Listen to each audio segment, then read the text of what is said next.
Everyone. நான் உங்க ஆனந்த் பாலா. வாங்க இன்னைக்கு வீடியோக்குள்ள போலாம். இன்னைக்கு நம்ம எதை பத்தி பார்க்க போறோம்னாக்க, இந்த 2, 3 நாளாவே வந்து ரொம்ப ஆஹ், இந்தியன் கவர்மெண்ட்டும் சரி, ஏமன் கவர்மெண்ட்டும் சரி, ரெண்டு பேரும் வந்து ரொம்ப அதிகமான பேச்சுவார்த்தை போயிட்டு இருக்கு.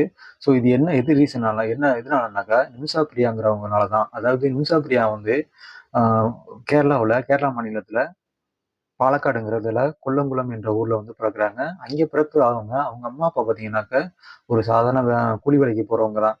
கூலி வேலைக்கு போனாலும் பொண்ணை வந்து என்னன்னாக்கா நல்லா படிக்க வச்சிருக்காங்க. படிக்க வச்சுட்டு அங்கே உள்ள ஒரு காலேஜில் வந்து அவங்க நர்சிங் முடிக்கிறாங்க. நர்சிங் முடிச்சுட்டு அங்கேயே வேலை பார்க்குறாங்க. கொஞ்ச நாள் வேலை பார்க்குறாங்க. அங்கே வந்து பண பற்றாக்குறை ஏற்படுது. அதனால இவங்க என்ன பண்றாங்கனாக்கா, அப்ப 2008ல வந்து இவங்க வந்து ஏமனுக்கு வந்து போறாங்க. ஏமன்ல போயிட்டு வேலை பார்க்கலாம் அப்படிங்கிற மாதிரி அங்கே போறாங்க. அங்கே போய் கொஞ்ச நாள் வேலை பார்த்துட்டு இருக்கும்போதே அவங்களுக்கு கொஞ்ச நாள்லயே வந்து கல்யாணம் ஆயிடுது. அவங்க கல்யாணம் ஆனோடனே அந்த அங்கேயே நல்லா வேலை பார்த்துட்டு இருக்காங்க. பட் பண பற்றாக்குறை ஏற்படுது அவங்களுக்கு. பண பற்றாக்குறை ஏற்படுறாங்க. அவங்க என்ன பண்றாங்கனாக்க, இவங்க வேற முடிவு எடுக்கிறாங்க. ஸோ வந்து அவங்க குழந்தையும் கணவரையும் மறுபடியும் கேரளாவுக்கு அனுப்பிடுறாங்க.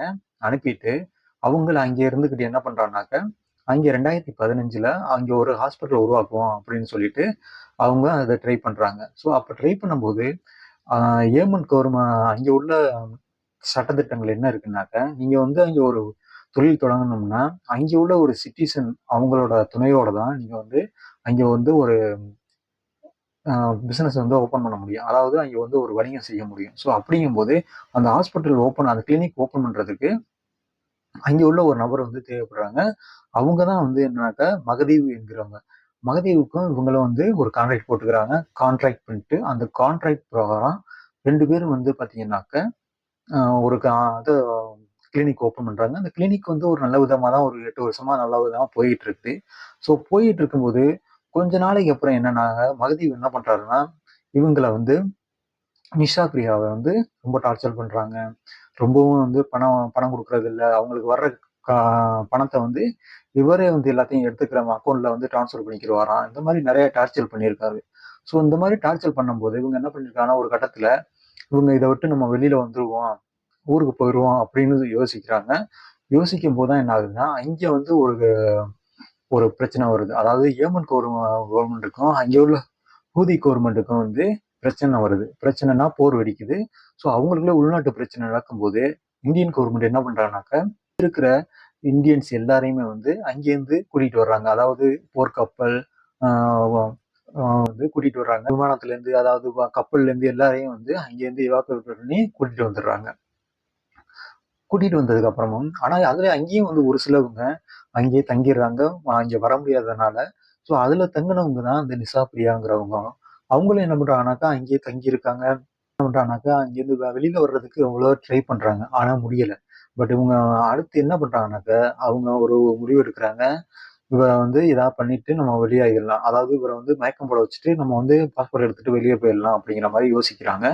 ஸோ அதனால என்ன பண்றாங்கன்னா, இவங்க வந்து அவருக்கு வந்து ஒரு மயக்க டோஸ் கொடுத்து மயக்க ஊசியை கொடுத்துட்டு இவங்க எஸ்கேப் ஆயிடலாம் அப்படின்ட்டு அவங்களுக்கு ஒரு இது மயக்க ஊசியை கொடுத்துருக்காங்க. ஸோ அதுல டோஸ் வந்து கொஞ்சம் அதிகமா போனனால அவர் வந்து மகதீவ் வந்து இறந்து போயிட்டாங்க. இறந்தவனே இவங்களுக்கு என்ன பண்றதுன்னு தெரியாம அதுக்கப்புறம் அங்கே உள்ள ஒருத்தவங்களோட துணையோட அவங்க வந்து என்ன பண்றாங்கனாக்க, அவங்கள வந்து அவரை வந்து துண்டு துண்டா கட் பண்ணி ஒரு தண்ணி தொட்டிக்குள்ள போட்டாங்க அப்படிங்கிற மாதிரி சொல்றாங்க. ஸோ இது வந்து அதுக்கப்புறம் அவங்க போலீஸ் வந்து அரெஸ்ட் பண்றாங்க. அரெஸ்ட் பண்ணோடனே இவங்க அங்க போய் இப்ப கோர்ட்ல என்ன சொல்றாங்கனாக்கா, நான் என்னோட தற்காப்புக்காக தான் பண்ணேன் அப்படிங்கிறாங்க. பட் இருந்தாலும் தெரியாம தான் பண்ணினேன். அதாவது அவங்களுக்கு தெரியாம தான் நான் பண்ணேன். நான் ஊசி போடும்போது கொஞ்சம் டோஸ் அதிகமாயிருச்சுன்னு சொன்னாலும் அவங்க இந்த கவர்மெண்ட் வந்து ஏத்துக்கறல. ஸோ அந்த கவர்மெண்ட் என்ன சொல்லிட்டாங்கனாக்கா, மரண தண்டனை வந்து விதிச்சிடுறாங்க. மரண தண்டனை விதிச்சோடனே அங்கே உள்ள கவர்மெண்ட் வந்து இதை வந்து ஓகே அப்படின்னு சொல்லி அறிவிச்சிட்டாங்க. அதாவது ஜூலை மாசம் 16ஆம் தேதி தூக்கு தண்டனை அப்படின்னு வந்து அறிவிச்சிடுறாங்க. ஸோ அப்போதைக்கு இந்தியன் கவர்மெண்ட் எவ்வளோ ட்ரை பண்ணி பார்க்குறாங்க. ஆனால் முடியல. ஏன்னாக்க ஏமனுக்குள்ள ஆல்ரெடி வந்து ஊதிப்படை வந்து அந்த இவங்க இருக்கிற ஜெயில் ஏரியால தான் வந்து இருக்கிற ஏரியால தான் வந்து அந்த ஊதிப்படை வந்து அவங்க வந்து அந்த ஆக்கிரமிப்பு பண்ணி வச்சிருக்காங்க. ஸோ அதனால ஏமன் கவர்மெண்ட் கிட்ட பேசினாலும் அங்கே வந்து அவங்களுக்கு அந்த இது போக மாட்டேங்குது, டிரான்ஸ்ஃபர் ஆக மாட்டேங்குது. ஸோ அதனால வந்து இந்தியன் கவர்மெண்ட்டும் வந்து ஒன்றும் பண்ண முடியாத நிலையில இருந்துட்டு இருக்காங்க. ஸோ இப்போதான் ஒரு அம்மா இருக்காங்கல்ல, அவங்க என்ன பண்றாங்கனாக்கா, இந்தியாவுல இருந்து கிளம்பி ஏமனுக்கு போறாங்க. அதாவது அங்க ஆல்ரெடி வந்து பிரச்சனை போயிட்டு இருக்கு. இப்போ போர்லாம் நடந்துட்டு இருக்கு. ஆனா அதெல்லாம் வந்து பொருட்படுத்தாம இவங்க வந்து காப்பாத்தணும் அப்படிங்கிறதுக்காண்டி இங்க இருந்து கிளம்பி ஒரு ஆளா போறாங்க. போய் அங்க போராடுறாங்க. அவங்களுக்கு என்ன பண்ணணும் அது பண்ணி கேட்குறாங்க. அங்க ஆளுங்கள வச்சுலாம் பேசி பார்க்குறாங்க. எப்படி பேசினாலும் அங்க வந்து அவங்க அந்த ஃபேமிலி என்ன மகதி ஃபேமிலி என்ன சொல்றாங்கனாக்கா, இல்ல அவங்களுக்கு வந்து தூக்கு தண்டனை குடுத்தே ஆகணும் அப்படின்னு வந்து அவங்க ஒரே இதா இருக்காங்க. இந்த மாரி சிச்சுவேஷன் போயிட்டு இருக்கும்போது இந்தியன் கவர்மெண்ட்டும் ட்ரை பண்ணி பாக்குது. யாரையோ வச்சு பேசி பாக்குறாங்க. பேசினாலும் அங்க வந்து அது வந்து சக்சஸ் ஆகல. பட் அதுக்கப்புறம் வந்து என்னன்னாக்க, திடீர்னு இந்த நாள் வந்து 16ஆம் தேதி தூக்கு போட போறோம் அப்படின்னு சொல்லிட்டாங்க.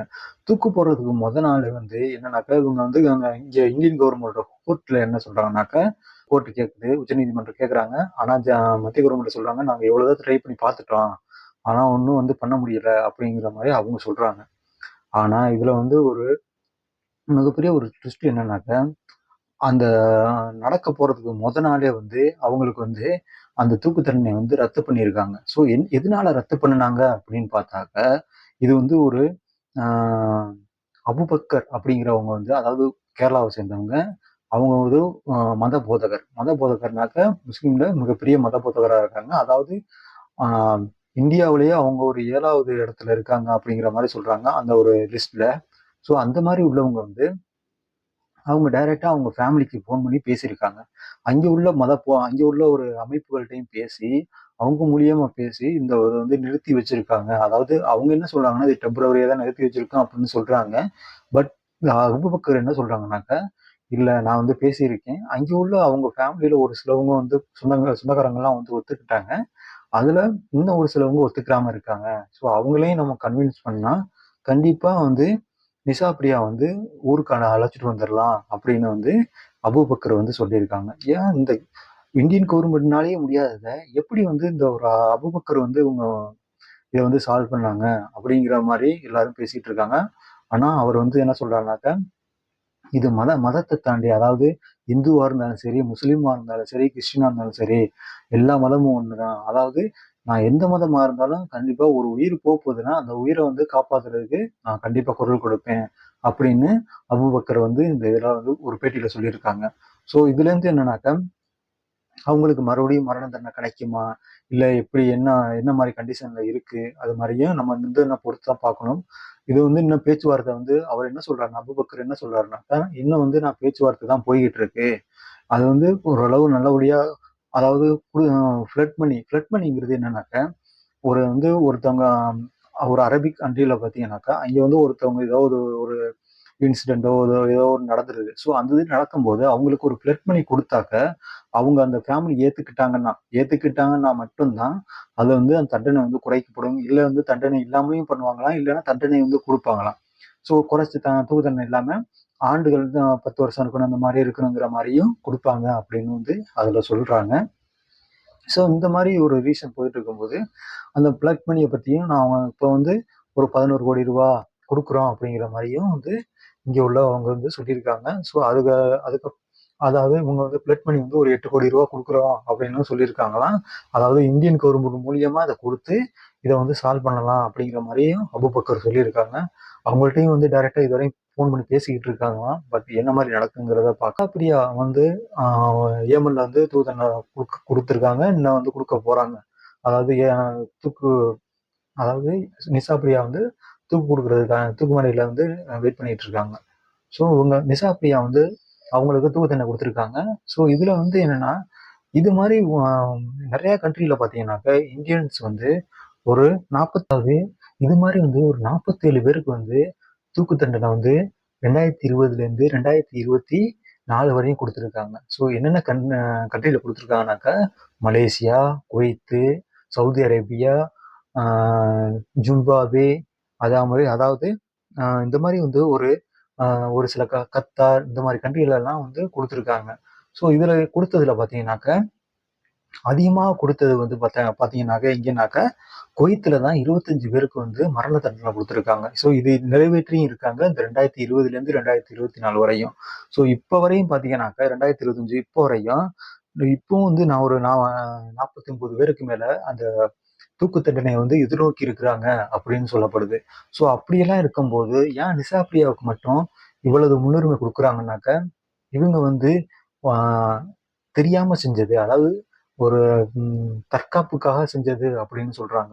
இதெல்லாம் ஒரு சில வந்து மத்தவங்க எல்லாம் பாத்தீங்கன்னா அவங்க என்னென்ன மாதிரி செஞ்சிருக்காங்க அப்படிங்கிறது தெரியல. பட் ஆனா இவங்க வந்து உங்க சைடு நியாயம் இருக்கு அப்படிங்கிற மாதிரியும் பேசுறதுனாலதான் எல்லா மக்கள் எல்லாருமே வந்து உங்களுக்கு குரல் கொடுத்து ஓகே உங்களை வந்து எப்படியா காப்பாற்றணும், அதாவது இந்திய பிரஜையை வந்து நம்ம காப்பாத்தி கொண்டு வந்துடணும் அப்படிங்கிற ஒரு ஒரு முயற்சி எடுக்கிறாங்க. ஸோ இது எப்படி பிற்காலங்களில் எப்படி பேச்சுவார்த்தை மூலியமா இது சால்வ் பண்ணப்படுமா என்னங்கிறத நம்ம வந்து பொறுத்திருந்து பார்க்கலாம்.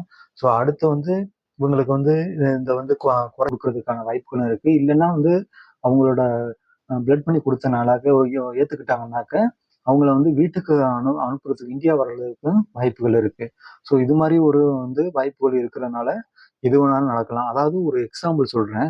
ரஹீம்ங்கிறவங்க கேரளாவை சேர்ந்தவங்க வேலை டிரைவர் வேலைக்காண்டி சவுதி அரேபியா போறாங்க. சவுதி அரேபியால அங்கே வேலை பார்க்கும்போது பாத்தீங்கன்னா அவங்க முதலாளியோட பையனுக்கு வந்து ஒரு ஒரு மாற்றுத்திறனாளி மகன் இருந்திருக்காங்க. அவங்கள வந்து இவர் வந்து கேர் பண்ணிக்கிற மாதிரியும் இருந்திருக்காரு.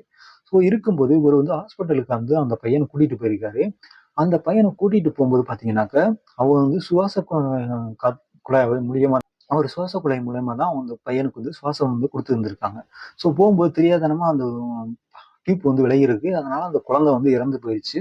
ஸோ குழந்தை இறந்தவன என்ன பண்ணியிருக்காங்கனாக்க அவங்க ஃபேமிலி சைடு வந்து இவருக்கு வந்து கோர்ட்ல வந்து தூக்கு தண்டனை கொடுக்கணும் அப்படிங்கிற மாதிரி பேசியிருக்காங்க. ஸோ தூக்கு தண்டனையும் வந்து சவுதி அரேபியால அவங்களுக்கு கொடுத்துட்டாங்க. அதுக்கப்புறம் வந்து என்ன பண்றாங்கனாக்க அப்பைக்கு இருந்த கேரளாவில் இருந்த எல்லாருமே வந்து பணம் சேர்த்து 35 கோடி ரூபாய் அவங்களுக்கு வந்து ஃபேமிலியை வந்து பிளட் மணியா கொடுக்குறோம் அப்படின்னு சொன்னனால அவங்களும் அந்த ஃபேமிலி வந்து ஏத்துக்கிட்டாங்க. ஏத்துக்கப்புறம் அவங்களுக்கு வந்து 20 வருஷமா குறைச்சிட்டாங்க. ஸோ அவரும் வந்து இப்ப 19 வருஷம் முடிச்சுட்டாங்க. இப்ப அடுத்த வருஷம் அவங்க ரிலீஸ் ஆகி ஊருக்கு வர போறாங்க. அந்த ஃபேமிலி வந்து அவர் வர்றதுக்காண்டி வெயிட் பண்ணிக்கிட்டு இருக்காங்க. ஸோ இந்த மாதிரி வந்து நடக்கிறதுக்கான வாய்ப்புகள் இருக்கு. அதனால வந்து நிஷா பிரியாவுக்கு இந்த மாதிரி ஒரு பிளட் பண்ணி கொடுத்துட்டு அவங்க ஓகே சொல்லிட்டாங்கன்னாக்க நிஷா பிரியாவும் வீட்டுக்கு வர்றதுக்கு இல்லைன்னா வந்து கொஞ்ச காலம் கொஞ்ச காலம் அவங்களுக்கு தண்டனை கொடுத்து தண்டனை மூலியமா முடிஞ்சவன வீட்டுக்கு வரலாம் அப்படிங்கிற ஒரு ஒரு பாசிபிலிட்டியும் இருக்கு. ஸோ என்ன நடந்தாலும் அவங்கள திரும்பி வர்றதுக்காண்டி நம்ம வந்து ப்ரே பண்ணுவோம். அடுத்த வீடியோல பார்ப்போம். நான் உங்க ஆனந்த் பாலா.